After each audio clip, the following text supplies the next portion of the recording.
د شیطان پلان ناکام کړه، د ژوند ګڼ مشکلات به دې حل شي. آیا حیا نه درځي د نعمتونو په سمندر کې د یو څاڅکي له نشتوالي شکایت کوي؟ چارچاپیر دې پام کړی څومره نعمتونو کې ډوبي؟ کله دې د دومره درکړل شویو نعمتونو په بدل کې له خپل مهربان رب مننه کړې؟ تا نور لیدلی چې څه وضعیت یې دی؟ که غور پرې وکړې د نورو پرتله ته پاچا نه یې؟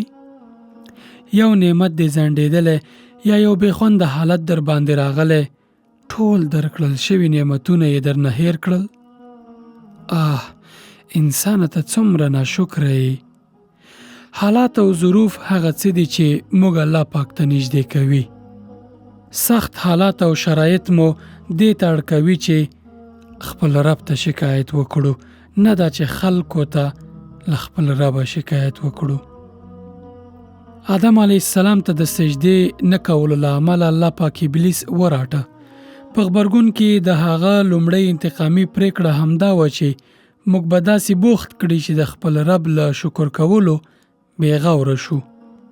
آیا ابلیس په یوه ښکاره چلنج کې موږ د آدم اولادونو ته د خبرداری نه دی راکړی؟ قال فبما اغویتنی لاقعدن لهم صراطک المستقیم. ژباړه: ابلیس وویل نو څنګه چې زه تا په ګمراهۍ کې اخته کړی یم، زه به هم ستا د سمې لارې په سر دغو انسانانو ته کینم. ثم لاتینهم من بین ایدیهم ومن خلفهم وعن ایمانهم وعن شمائلهم ولا تجد اکثرهم شاکرین. ژباړه: له وړاندې او وروسته، ښي خوا، چپ خوا او هر لوري به یې راایسار کړم او ته به د دوی زیاتره شکر ایستونکي ونه مومې. الله پاک ورته په ځواب کې څه وایي؟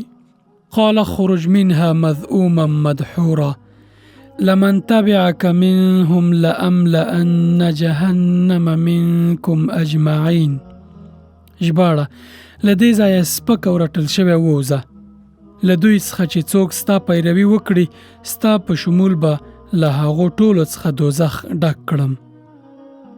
استغفر الله. خو بیا هم هره شیبه ابلیس زموږ پام وړو وړو شکایتونو ته اړوي او د الهي نعمتونو سیلابونو باندې غور نه کوو. که موږ کورنۍ لرو له مسؤلیته یې شکایت کوو، که کور ولرو د کار له نشتوالي شکایت کوو، که اولاد نه لرو له بې اولادۍ، او که یې ولرو د هغوی د تربیې له زحمته شکایتونه کوو. که مال ونه لرو هم شکایت کوو، که یې ولرو له نورو سره ځان پرتله کوو او د خپل مال له کموالي شکایت کوو. اما د خپل رب شکر نه ادا کوو. همدا ده چې له نفسي خواهشاتو سره مبارزه د جهاد مهمه برخه ګڼل شوې. ځکه شیطان الله پاک ته زموږ په اړه همدغه وعده ورکړې چې ستا بندگان به نه پرېږدم چې شکر کوونکي به وي.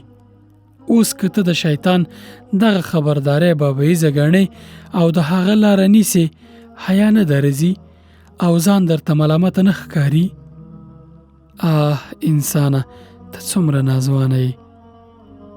شکر په حقیقت کې د الله پاک عبادت او د شیطان د دغه پلان ناکامول دي.